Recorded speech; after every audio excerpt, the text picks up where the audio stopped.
From inside a radio booth at M&T Bank Stadium, it is the Banner Ravens podcast. Paul Mancano and Jonas Shaffer live on a Saturday night to discuss the Ravens winning the division, AFC North champions, in a thumping of the Cleveland Browns, 35-10. We will get into the record-breaking day for Lamar Jackson, Derrick Henry, and this entire team. We'll look ahead to the playoffs, and we'll discuss perhaps the most pertinent thing to come from this game, which was an injury to Zay Flowers. Get an update on that. But first, the Banner Ravens podcast is brought to you by Toyota.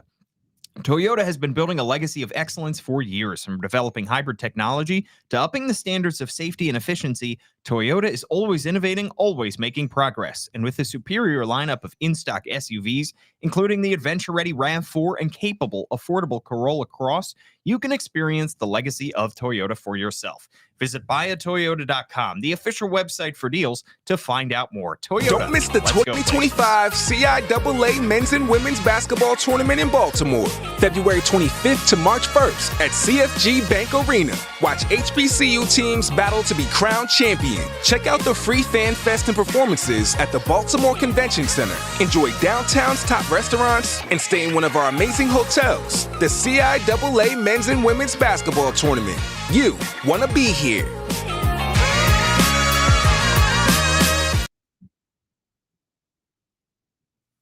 All right, Jonas. Ravens absolutely crushed the Cleveland Browns in the series finale in Week 18, 35-10, in a game that in many ways took years off our lives and felt somewhat interminable. But the important thing is that the Ravens came out of here with the win. And they have not only the division championship, but they have the 3 seed. And they will host the wild card round game next weekend here at M&T Bank Stadium. Who will they play? Well, we're waiting to find out as Pittsburgh and Cincinnati Bengals and Cincinnati do battle. If Pittsburgh wins that game, Baltimore will host the LA Chargers. And if Pittsburgh loses and the Chargers win tomorrow, the Ravens will host the Pittsburgh Steelers. But Jonas, for the second year in a row, the Ravens are division champs. Long road to get here. Didn't feel like it was possible for a lot of this season. And in a season where it felt like the Ravens took a step back in a lot of ways, well, here they are once again, division champs and ready to host a game in the playoffs. Yeah, I mean, speaking of interminable, we had incessant, unending New York Times playoff odds updates.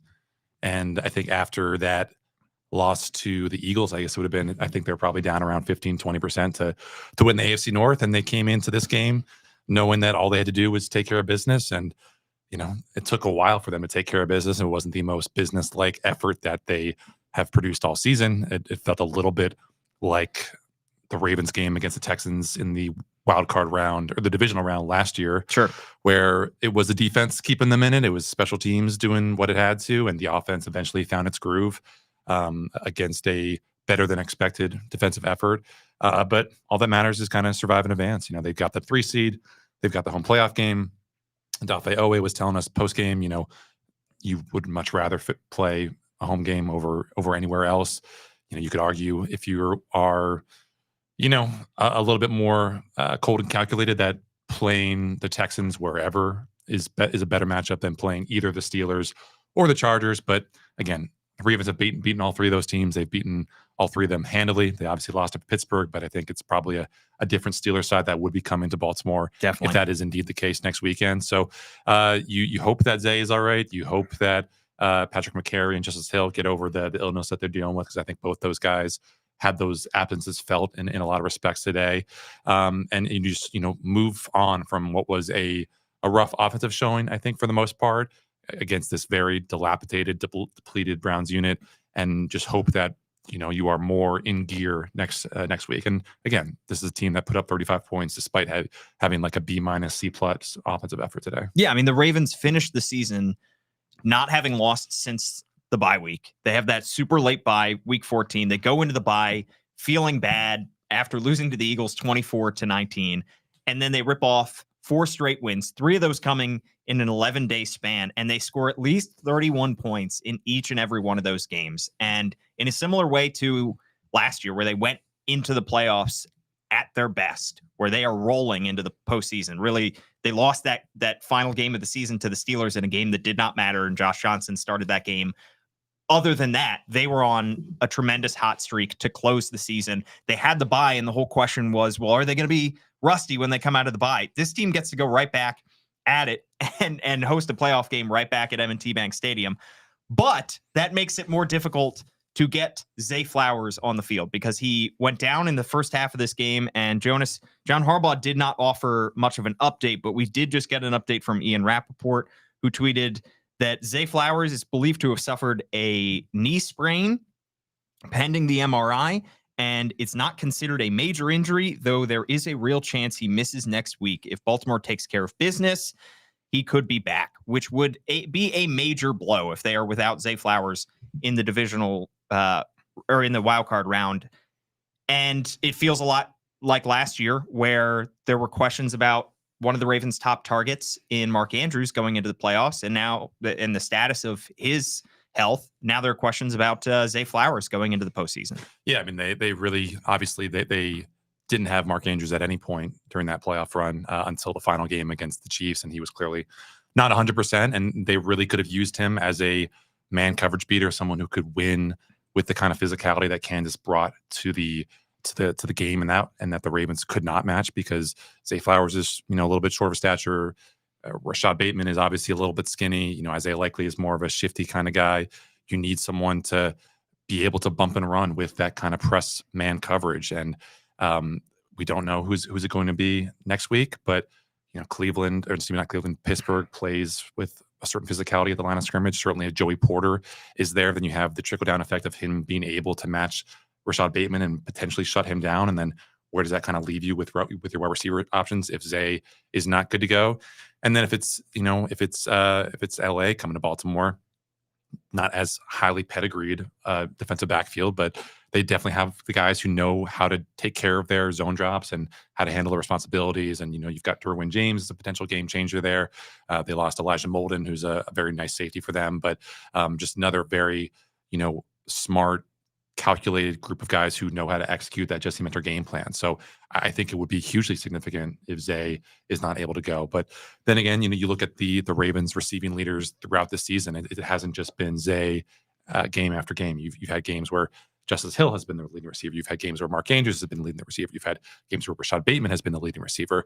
Obviously, the burden of proving this Ravens offense as sustainable falls a little bit more heavily upon their shoulders if Zay is not out there. You think of just all the ways that the Ravens have used him in the quick game, the middle of the field, downfield. Didn't see a whole lot of impact from Tylan Wallace today against a Brown secondary that was missing its top two cornerbacks. So you start to feel a little bit uneasy about what this Ravens offense could do, considering also just the history of Lamar in the playoffs and him trying to force things, him running around, him not having the kind of answers that he does so regularly in the regular season. So Nelson Aguilar being out in this game as well. That's true. Scratched in this game because he is still suffering the effects of the concussion. Yeah, and for anyone holding on to a Devontae Walker ticket in this day, not a lot of production from the rookie there. So the Ravens have the depth, I think, to withstand this in the receiving core for a little while. But when you go to Buffalo, when you go to Kansas City, that's when you really, really need a guy like that, because this run game is incredible. You could argue that it's better than the 2019 version that broke basically every record known to man. But if you are just close to a one-dimensional offense, then the onus on this defense to be as good as it has been over the past 7 weeks becomes substantially larger. Yeah, so the Zay Flowers injury obviously puts a major damper on the celebration here at M&T Bank Stadium, and we will have a lot more coverage on the BaltimoreBanner.com, where you can subscribe $1 for 6 months, and we'll definitely dive into, as we get closer to next week's game, what his potential absence could mean. But overall, you mentioned records being broken. It was a cause for a lot of celebration in this game. I mean, the number of records being broken, it seemed like once, every 5 minutes of game time, there was a record being broken. Some of the records being broken in this game, Jonas. Ravens become the first team ever in NFL history to have 4,000 passing yards, 3,000 rushing yards. Lamar Jackson is the first ever quarterback to have 4,000 passing yards and over 800 rushing yards. I think he topped 900 in this game too. Roquan Smith reached 1,000 tackles, youngest player in NFL history to reach that mark. Derrick Henry breaks Jamal Lewis's record with 15 rushing touchdowns, most in Ravens history. And then he got a 16th. And then he got a 16th for good measure on a play he wasn't even touched on. First career interception for Nate Wiggins. Took Marlon Humphrey 8 NFL seasons to get a pick six. Nate Wiggins gets his pick six in his first NFL season. Great moment for him in the first quarter. First career interception for one Michael Pierce, who had a phenomenal jump on that ball and an even more graceful slide at the end of that. Beautiful moment. We'll hear from him in just a bit. But Ravens broke all kinds of records this season, and it's hard to put into words just how good this and dominant and multifaceted this offense was. We heard all season, especially at the beginning of the season. Remember, the Ravens lost 2 games in a row to start the year, and we're saying, what is the identity of this offense? You know, are they suffering the effects of maybe Lamar Jackson, Derrick Henry being held out of all 3 preseason games? It doesn't look like they're in sync. Is the offensive line gonna the fact that they're turning over 3 starters on the offensive line, is that gonna doom their season? And they end up with one of the best offenses in NFL history. Yeah, it's going to be interesting to see like where the NFL hipsters go with their AFC championship picks, because on the one hand, you've got Mr. Inevitable, Patrick Mahomes, and a Chiefs offense that's taken off with you know the right pieces finally coming back to health, and maybe that offensive line is a little bit more stable than it was a month ago. Then you've got the Bills with Josh Allen and his best season, and you know, is this the year that finally Buffalo gets over that mountain in Kansas City? And then you've got the Ravens, who, as we've talked about, were number 1 in DVOA entering the season. You know, were better ranked, more highly rated than that 2019 team and even the 2023 team last year. And it seems like when you compare it to the NFC, where it could be anyone's game, in this conference, in this race, it seems like it's probably going to be one of those 3 teams. And it's really, really tough to split it up how you go. And I guess what I'm kind of most interested in and fascinated by is like with this Zay Flowers news, and also the way that the offensive line looked today, which was not especially great. Like, do we have more confidence in this defense with how it has rounded into form against a admittedly lacking group of defense, lacking group of offenses, or do we still have faith that with Lamar and Derrick Henry and Mark Andrews and, you know, enough good performances from this offensive line that it could still be the kind of, you know, unit that you can get a win in any game that you need to? Well, I mean, it's a good problem to have. You have 2 elite units. I mean, the way that the defense is rounded into form really since that loss at Pittsburgh on the road, where they do not allow an offensive touchdown to the Steelers. And that kind of begins, the Steelers come out of that game with a win, but over the coming weeks, that kind of begins the slide of the Steelers, and that begins the rise of the Ravens, because then the Ravens go to the Chargers, they win, and then they lose to the Eagles, and then they rip off 4 in a row to close the season. And Zach Orr deserves an immense amount of credit for sticking with his game plan, for not being afraid to bench a veteran in Marcus Williams, not being afraid to change the game plan when he needs to, and bench Trenton Simpson, mixing and matching personnel. And John Harbaugh deserves a lot of credit for sticking by him as well. I mean, this was a defense that was totally inept for the first 8-10 weeks of the season. They looked utterly lost. They were messing up the most basic things: miscommunications, penalties, everything that could go wrong was going wrong. They were frustrated. You could tell the players themselves were frustrated. The players deserve a lot of credit for digging deep and for figuring out what was wrong. Zach Orr deserves a lot of credit for surviving, righting the ship, and being able to, at the end of the day, boast one of the better units in the NFL going into the playoffs. It's a remarkable success story. Since week 11, and we can caveat this to death with just the opponents that they've actually done this against. Sure. But since week 11, first in yards per game allowed, first in yards per play allowed, first in passing yards per game allowed, first in EPA per play, and first in success rate. So whether you're talking about counting stats or dork stats, the Ravens have been incredibly productive, incredibly efficient on the offensive side of the ball. And, you know, you look at what they've done on offense. You mentioned it, 5 straight games now with 30 plus points. Yep, 31 plus points. That'll carry wherever you 4 need to straight go. Games. Yeah. I mean, the final numbers on the season, just to read these out for Lamar Jackson and Derrick Henry: Lamar Jackson, 17 games. First time in his career he's played 17 games, which, it's only a new thing. Sat out last week 18. 66.7% completion, 4,172 passing yards, 41 passing touchdowns, 4 interceptions, 915 rushing yards, 4 rushing touchdowns, a passer rating of 119.6, which, Jonas, you pointed out is the 4th best of all time in NFL history. So close to number 1. Just missed it. Just missed topping Aaron Rodgers for the highest passer rating of all time. Only took 23 sacks all season, which is tied for the fewest in his career. And then Derrick Henry, 325 carries, 1,921 rushing yards, ended up being awfully close to 2K, 16 rushing touchdowns, 5.9 yards per attempt, which is a career high, 19 catches, 193 receiving yards, 2 receiving touchdowns. This has to be the most productive quarterback running back duo in NFL history. No? Yeah, this is going to be the litmus test of this pairing. We saw basically the Derrick Henry experience in microcosm in this first half to second half. I think he had 6 carries for 8 yards entering halftime, and then he had 10 for 110, something like that in the second half. It was the story of Derrick Henry. I mean, it was just keep feeding him the ball, keep feeding the beast, and he's going to break one, and eventually he did. Yeah, this offense, this rushing offense has more yards per carry on design runs than any rushing offense this millennium, and that lines up when you think of just how well and how many big plays they've been able to break off. I mean, that there were, I think, more design runs for Lamar today than I expected, and then personally I would have been comfortable with a lot of design draws, a lot of QB sneaks, not really QB sneaks, but stuff where they put the ball in his hand. And maybe that was a response to just how spread out Cleveland was on certain plays where the Ravens felt like they could be had, and they definitely did have them a couple times. But again, it was, we were talking about it before we went on the podcast, just how jarring it was for the play after Zay Flowers is, the play where he gets hurt.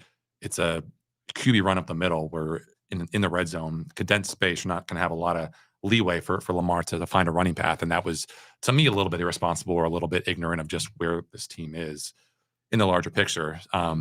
But again, I think you have to like where this offense is in the big picture, even if, in the micro sense of today's game, a little bit loosey-goosey with the execution. I mean, I think probably for me, this had some echoes of that game against the Eagles where it felt like Lamar was under pressure a whole heck of a lot, and you think, oh, he must be getting blitzed all the time. And Cleveland did rush him with 5+, I think probably close to 40 or 50%. But again, with 4 or fewer pass rushers today, Lamar was 7 for 17, 97 yards. He did have the 1 touchdown, but a 41% completion rate against a kind of scaled back pass rush. That's not what you want. You don't want him breaking breaking the pocket when he doesn't have to. You don't want this, passing attack that routinely has 6-7 guys in protection to keep this offense on track and might only have 3 or 4 guys out in running routes to get bogged down the way it felt like at certain times that this offense was. I mean, you could really feel just how heavy this offense got when they weren't able to get anything on first down or second down because Cleveland was shooting shooting gaps and getting Derrick Henry in the backfield, or guys were dropping passes or whatever. I mean, this offense, again, it was not anywhere close to an A-level effort or execution, but they did what they had to. They made some adjustments at halftime, and they come out at halftime, get the score right away. We thought it would be kind of all systems go. It wasn't really that, but they found a way. Mark Andrews had a couple great catches. Derrick Henry had a couple great runs. Lamar had a couple great efforts, and they were able to keep Lamar's MVP candidacy more than humming. Yeah, I mean, he finishes 16 for 32 in this game, 217 passing yards, 2 passing touchdowns. For him, kind of a ho-hum performance. But add the caveats that you had a rotation at guard between Andrew Voorhees and Ben Cleveland, because Patrick McCary, after the first series, basically, whether he's dealing with the illness or they want to get him off his feet, whatever it was. I mean, I think I saw both those guys get in the game and both those guys get beat at some point during the game. So a lot of times he had a rusher in his face because of that, and also dealing with fewer targets out there without Nelson Aguilar and without Zay Flowers for a lot of that game. So that's maybe why he had to hold the ball a little bit longer. But it did feel like there were a lot of unnecessary hits that he took in this game starting in the first quarter. I mean, I think it was the first drive where he gets flipped up in the air. And I'm thinking, I know the Ravens have to win this game. In theory, they could still win the division if, they lost this game and the Steelers lose as well. Right. But it just, I really wish, I know it made no sense for the NFL to do it this way. I really wish the Steelers game had been the early game. This has been the night game, so that if the Steelers lost the first game and the Ravens wouldn't have to be playing starting Lamar Jackson, any other starters in order to still take the division. But it did feel like a lot of unnecessary hits. 32 dropbacks was a few too many, I think, for Lamar Jackson in this game. And 9 rushes for 63 yards. I mean, took off a good amount. And on a cold night, I mean, we saw guys dealing with the cold. I mean, Rashad Bateman gets crunched over the middle and looked like he was going to be knocked out of this game. Comes back a play later, so that was fine. Zay Flowers obviously goes down with the injuries. It's just like at some point in the first half, I was like, guys, just relax. Can we all just agree to do 2-hand touch for the second half? Hamilton left for a little bit. We were all wondering what the hell was happening with that. And I mean, those guys must have been feeling bad. Imagine how I felt, considering I was the one who wrote earlier this week, the Ravens have never been healthier. The Ravens are the healthiest team in the league. You were really the one that was suffering the most up in the warm, cozy press box. Definitely not the guys that were getting one more like X player has been ruled out, and I definitely would have retweeted my story with a "boo this man" gif. I mean, it felt like at times like, guys, just calm down, and especially in the second half, it was like, just hand the ball to Derrick Henry. Just the fact that the Browns scored that touchdown near the end to make it 11-point game. I mean, it was an 11-point game in the fourth quarter. Yeah. So the score, I mean, I know they end up winning by 25, but it was somewhat of a close game. Everybody in the press box just kind of sighed because you realize that Lamar Jackson has to come out for another series. I mean, frankly, I given that it was a Bailey Zappi / Dorian Thompson Robinson led offense, I might have had a quicker trigger to pull Lamar Jackson in this game. I understand that you have to take care of business. You have to win the game first and foremost. But God, there were some just heart-stopping moments in this game because we were so worried about somebody getting hurt. Yeah, and if all you have to deal with coming out of this game is the Zay Flowers injury, and you hope that it is indeed just a minor sprain. And again, sprain is a little bit of a little bit euphemistic, I guess I should say, because what it is like a tear usually of the ligament. So it is serious in that respect. There does need to be some time administered for the actual recovery process. So it feels like Kyle Bradish all over again, Jonas. Okay, I don't know who that is. Just kidding. Like week to week, I think is probably the accurate description of the recovery process. It's not day to day, because what you have is an actual, material injury. It's not just like a knee bruise, which I think probably would have been the hoped for diagnosis. Just give it some time for the swelling to come down. You hope that he is good to go next week. And listen, I mean, I think the Ravens, whether Zay is healthy or not, would probably be at least a touchdown favorite against whoever is coming to Baltimore next week, because of where the defense is, because of where their offense is, because you have that M&T Bank Stadium home field advantage. But you look around the AFC, and there are a lot of teams that are hurting right now. I mean, obviously, the Chiefs seem to be pretty well recovered from that early spate of injuries, but Chris Jones has been banged up. DJ Humphries is still kind of dealing with whatever that, I think, the calf injury that he was dealing with. Like we said, the Chargers just lost Elijah Molden, who'd kind of been very, very and keeping guys dynamic and versatile in the back end there. Khalil Mack, I think, is dealing with stuff. Joey Bosa is dealing with stuff. The Steelers obviously have their own kind of can of worms with just guys who are clearly not 100%, probably won't be 100% at any point this season. So would having Zay be healthy be a game changer for the Ravens? Probably, but I think for the most part, the Ravens have to kind of like where they are in terms of where their depth chart stands. Yeah. So they come out of this game with a 25-point win, with Zay Flowers being the biggest injury. We do have to mention the defensive highlight of this game, though, which is, no, it's not Nate Wiggins, the first-round rookie getting his first career interception. Two guys who cannot be further apart on the spectrum. One guy is so skinny, he's almost 2D. The other guy is Michael Pierce. The other guy is Michael Pierce, who provided just an electric moment at the end of this game. The game was capped off, bookended. Phenomenal pick six at the beginning of the game by rookie Nate Wiggins, and then Michael Pierce closes this game with an interception, his first career interception. We could have the Ravens repeat as the SB play of the year. Last year it was Lamar with the catch to himself against the Kansas City Chiefs. Yeah. I'm just saying that this is a dark horse for the 2024 version. And he was providing hilarious quotes as well in the locker room. I want to try to sick. So after the game, there's a long history of turning big guy interceptions and fumbles and all that stuff into memes. So at the risk of ruining a career play like that for myself, it's time to go home. So bus was out of gas. We're good. Was that the first interception that you ever had? Yes. I've recovered a couple fumbles, but first time catching an interception. What does that mean to you? Oh, it means everything, man. This is year 9. Like I said, I had an injury this year, so just trying to find my way back, find my rhythm and all that stuff is kind of tough. But to have that happen, like God is a funny God. So I'm grateful, and like I said, I'm glad I caught it. More importantly, I'm gonna be honest. I don't want to curse on TV, but S word. You know what I'm saying? Say, oh my God, he really threw this football. So no, I got fairly decent hands. I'm glad I caught it, and like I said, Coach preached smart football, and like I said, I don't want to end up on a meme on Instagram, my wife and everybody laughing at me. So we did the right thing. We got down and kept it moving. Just electric stuff for Michael Pierce after this game. Jonas, it's not the same locker room celebration as in baseball when they win the division or they clinch a playoff berth, where that's champagne soaked and just utter debauchery.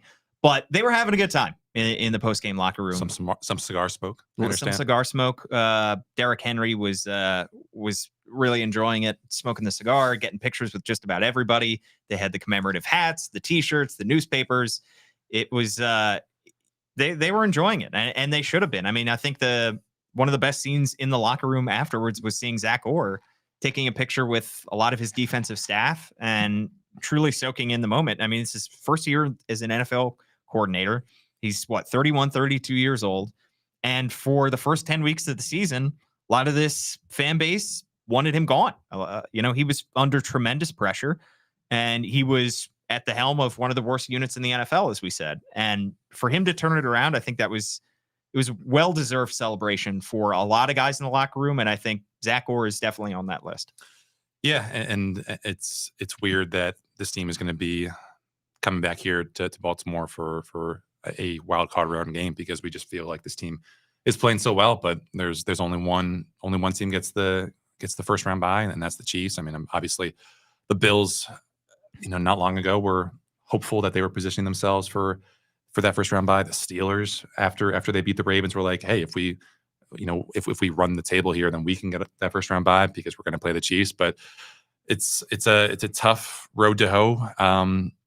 The Ravens, if they're going to get through this and finally have this Super Bowl breakthrough, then they're probably going to, assuming that it's the Chargers coming to Baltimore, they're going to have to beat a very well coached Jim Harbaugh team that knows the Ravens very well because of all the connections they have, not only on the coaching staff, but on the roster and the front office as well.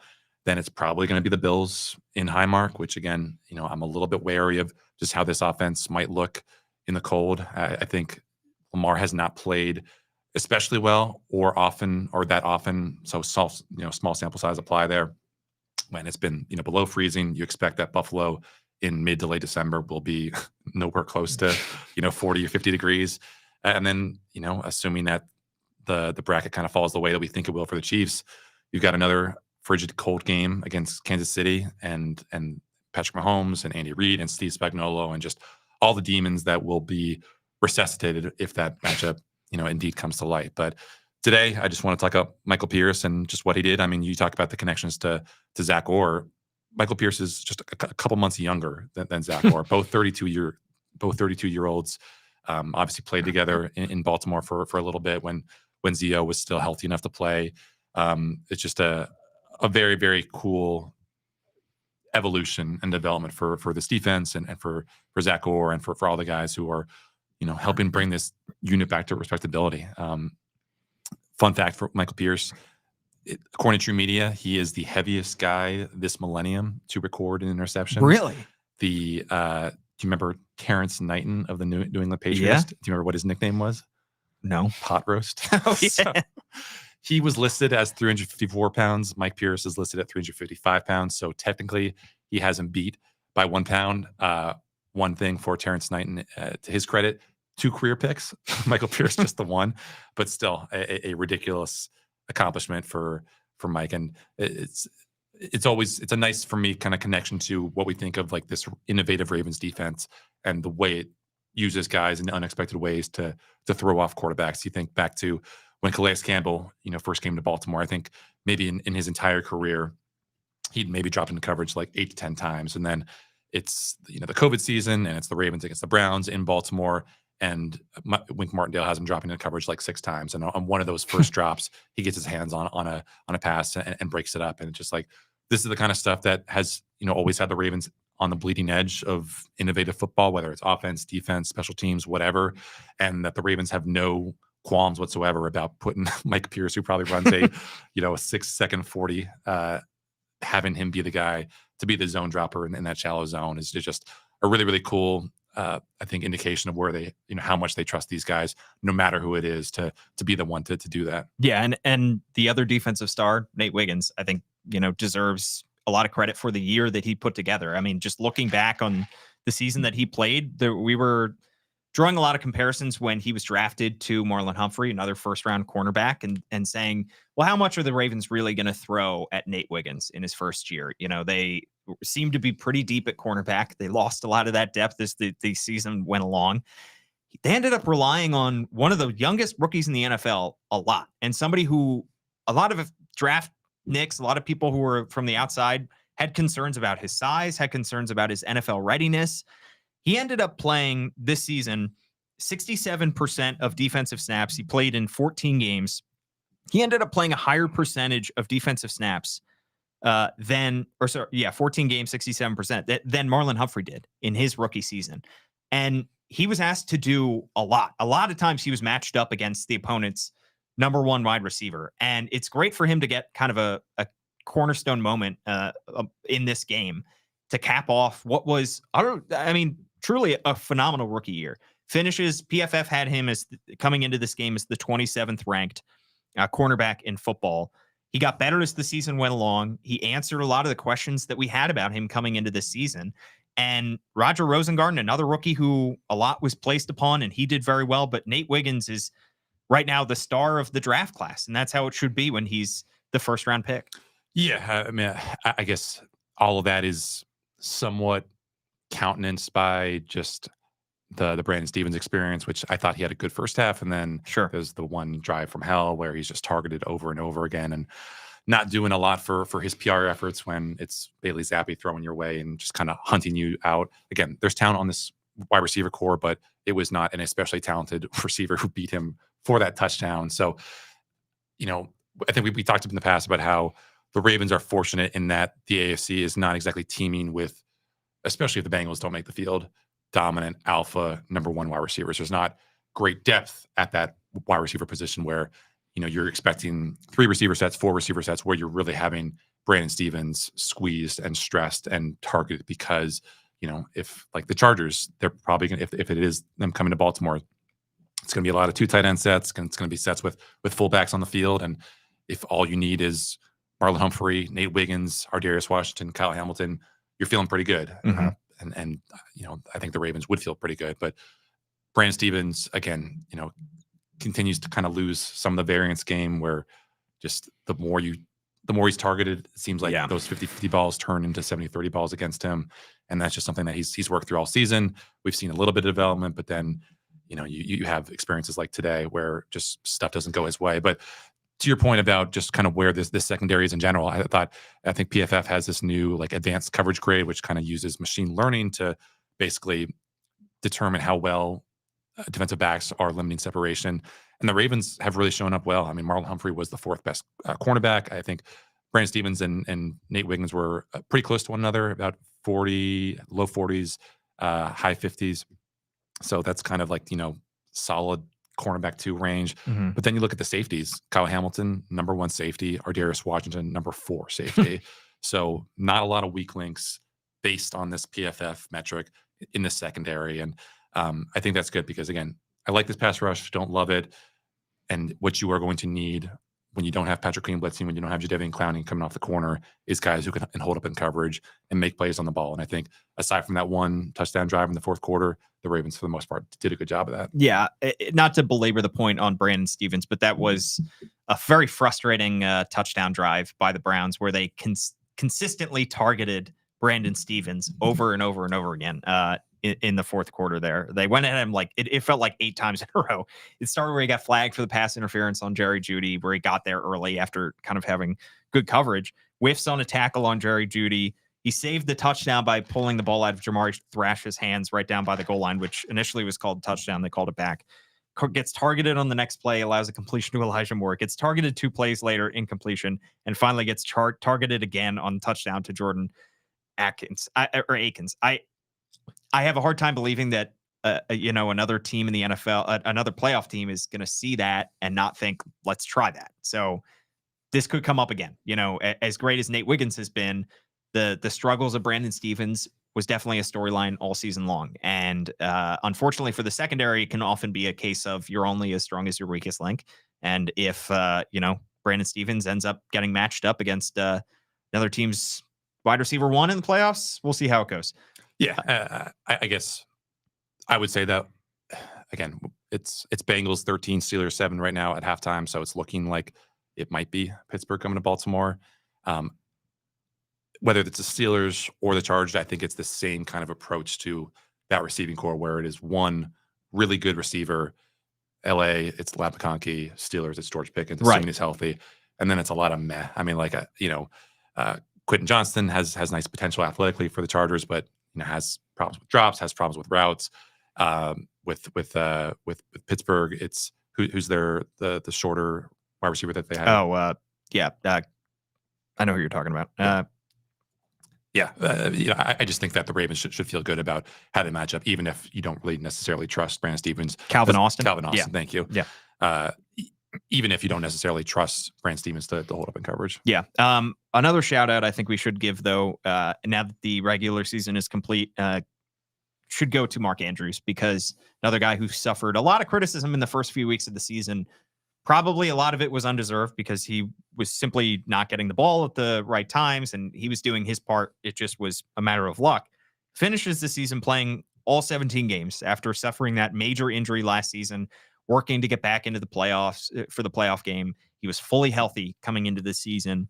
Finishes with 55 catches on 69 targets for 673 yards, 11 receiving touchdowns. That is a career high for him. And I think he is the first player in Ravens history to have a receiving touchdown in 6 straight games. Yeah. So another record. Yeah, I mean, for Mark Andrews. 4 catches, 54 yards today. And honestly, probably should have finished with close to 100 yards. Lamar missed him a couple times downfield. Mark Andrews also bailed him out, I guess, if you want to say, on that really nice catch, down near the 20-yard line, where it was just a complete seed. And the touchdown throw to him was also just, a kind of one-of-one throw where he puts it in the only spot where Mark can get him.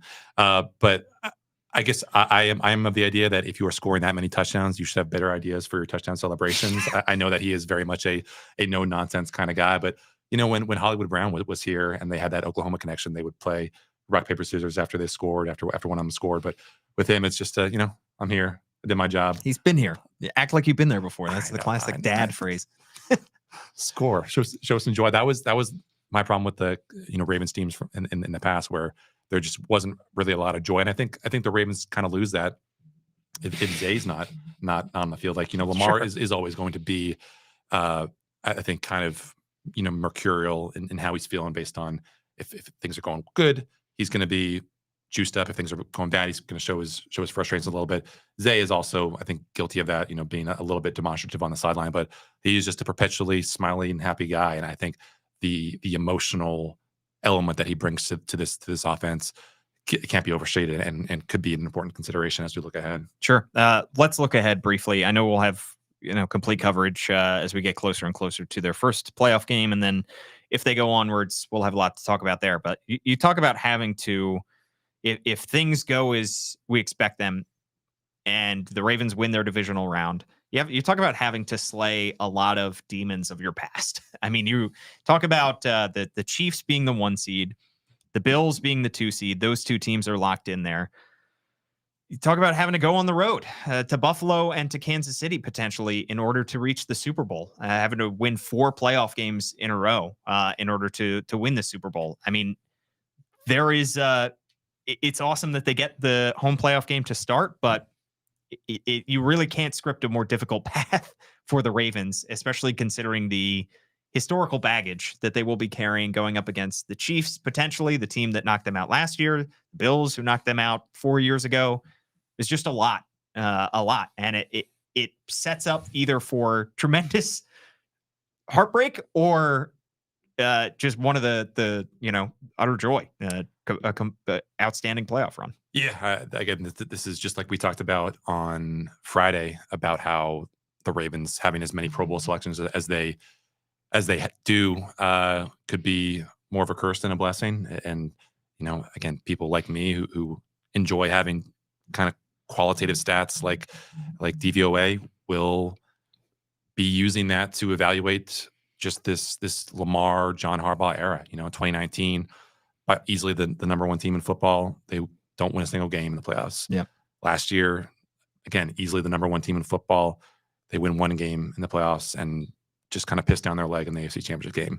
This year, the DVOA stats say they're number one. The record obviously says otherwise. They lost some pretty inexcusable games that are, again, keeping them from having had that home field advantage. So I don't know if people are going to be any more forgiving toward John Harbaugh if this team doesn't do what it's capable of.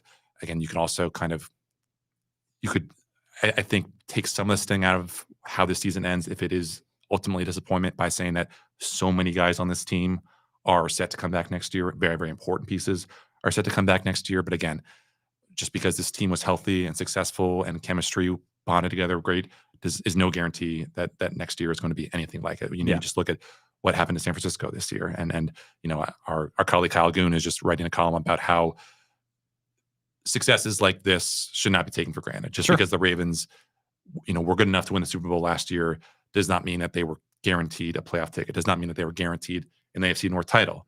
But here they are, in a hat and t-shirt game, wearing the hat and t-shirts, knowing that they're home for at least another playoff game, knowing that they've already beaten the Bills pretty handily, knowing that they were just a tiptoe away from potentially forcing overtime against the Chiefs in week 1 in a game that was just a supercharged environment, a lot like the one that they probably would get against Kansas City if they get that AFC Championship game rematch. So frankly, I don't know how this is going to go. You could tell me that the Ravens are going to put up a stinker next week, and I would say, yeah, that sounds possible because I have a hard time believing that they honestly, no matter who they play next week, because they've beaten the Chargers and the Steelers recently, I just have a hard time believing that they'll lose next week. But yeah, I guess we'll see. Without Zay Flowers, you don't know.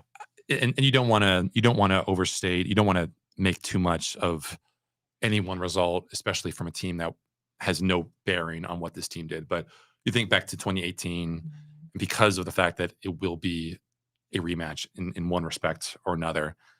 2018, Ravens go to Carson, California in a must-win game against the Chargers. They win with their defense. They win with their ground game. Mark Andrews has a big catch-and-run score. They basically put themselves in position to win the AFC North title in week 18 or week 17, I guess, against the Baker Mayfield Browns. They do that. CJ Mosley has the great interception right at the end of that fourth quarter. They go wild. They get the top 4 seed. Chargers come back to Baltimore, first round of the playoff games. Again, the offense gets nothing. I think it finishes with like 230 yards of offense. They kind of make it a little bit respectable at the end, but that was a very, very crushing end to what seemed like a very, very charmed season, because the only game that the Ravens lost that year after Lamar took over, I believe, was in Kansas City. And that was that crazy Tyreek Hill bomb from Patrick Mahomes when he escapes the Matthew Judon sack and just was able to force overtime and beat that Ravens team. So anything is possible when you get to the playoffs. I still think, we are all in, see it before you believe it territory with Lamar and this offense, even though everything that we've seen from Lamar suggests that this is a different version of him. I'm sure we'll be talking about a lot about that this week, but it's put up or shut up time, and one win definitely isn't enough, won't be enough to shut it up, the narrative.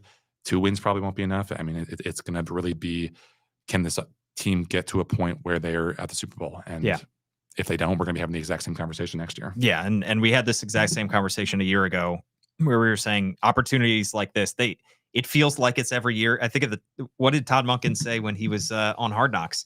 He said, I made the playoffs my first year in the NFL with the Jaguars, and then went from 11-5 to 5-11. Right. It can happen. Now, the way this Ravens organization is structured and the success that they've had, I think we often, and fans often, sometimes, not everybody, but sometimes take it for granted. And I think that's a lot of the reason that John Harbaugh gets a lot of the unnecessary criticism when he consistently takes his team to the playoffs. They haven't won a Super Bowl. They haven't been to the Super Bowl in more than a decade. And it's getting over the hump that will finally shut people up. But we've become so used to regular season success with Lamar Jackson. I mean, this is the 6th time in his 7-year NFL career that he is in the playoffs. And this is hopefully, going to be the first time that he advances past the AFC Championship game, because it hasn't happened yet. So, yeah, I mean, again, just if you're a Ravens fan, and again, this is probably not going to happen because we don't know what the MVP results will be, but the narrative will be Lamar has, is a potential 3-time playoff winner, 3-time MVP winner with 2 playoff wins to his name over his career. And that's an unfair characterization because it ignores the wild card rounds that the Ravens avoided by virtue of being that number 1 seed. But facts are facts. And Josh Allen has had more success. Patrick Mahomes has obviously had more success. I mean, pretty much the only guy with, more, probably as much to prove as Lamar. And it's probably not even, he's probably still doesn't really measure up quite as closely as Justin Herbert because of how awfully that season ended a couple of years ago with that complete collapse in the playoffs. So I don't know if there's a more interesting character, not just in Baltimore for the Ravens playoff run, but in the NFL than Lamar. I mean, this has been the best season of his career. And if it ends in the divisional round or God forbid the wild card round, then I will opt out of sports talk radio for the next couple of months. Yeah, just go on a long drive out west. Might throw your phone out the window. Reach out to Aaron Rodgers and see if he has any. Do a darkness suggestions. retreat. Yeah. I mean, go into the jungle, train with Kraven the Hunter, come back, ready to battle next season. Yeah, I mean, it will be similar to how it was a long off season from last year to this one. It would be another long off season from this season to next year. But we enter the playoffs with plenty of hope, Jonas. There are still games to be played, narratives to be rewritten. And I want to shout out on YouTube, somebody following along live, Mike Miller says, I am at home doing a standing ovation for the Baltimore Banner sports staff. At home doing a standing ovation. Best coverage in town. Thanks all. Thanks to you, Mike, and thanks to everybody for following along all regular season. We are not done yet. We will have more shows, more articles, much, much more coverage coming on the BaltimoreBanner.com. You can read Jonas's work, Kyle Goon, Gianna Hahn, so much, much more yet to come. Please like, rate, review, subscribe, write us a 5-star review, and I'll read it out here on the show. We are ready for the postseason. I don't know if my body is ready after the antibiotics that I have ingested over the last 48 hours. This guy to be ready. This guy thought he saw cupcakes, but it was actually just a woman with purple hair. My night was ruined, Jonas. There were cupcakes out in press dining after the game, I swear. And I set down the podcast equipment, and then I go back to delight in some cupcakes, devour some cupcakes. Plural? Yes, multiple. These are small cupcakes, Jonas, and they're gone. My night is completely ruined. I mean, I'm gonna have to go home and scrounge through my freezer and see if I have any ice cream left, because a night without dessert is an incomplete night. As a type 1 diabetic, I wish I could say I sympathize with you, but you can't at all. Thanks so much for tuning in. Follow Jonas at Jonas_Shaffer on X. I'm at Paul Mancano and at All Banner Sports. For Jonas Shaffer, I'm Paul Mancano. We'll be back probably Thursday, I'm thinking, with Kyle Goon, columnist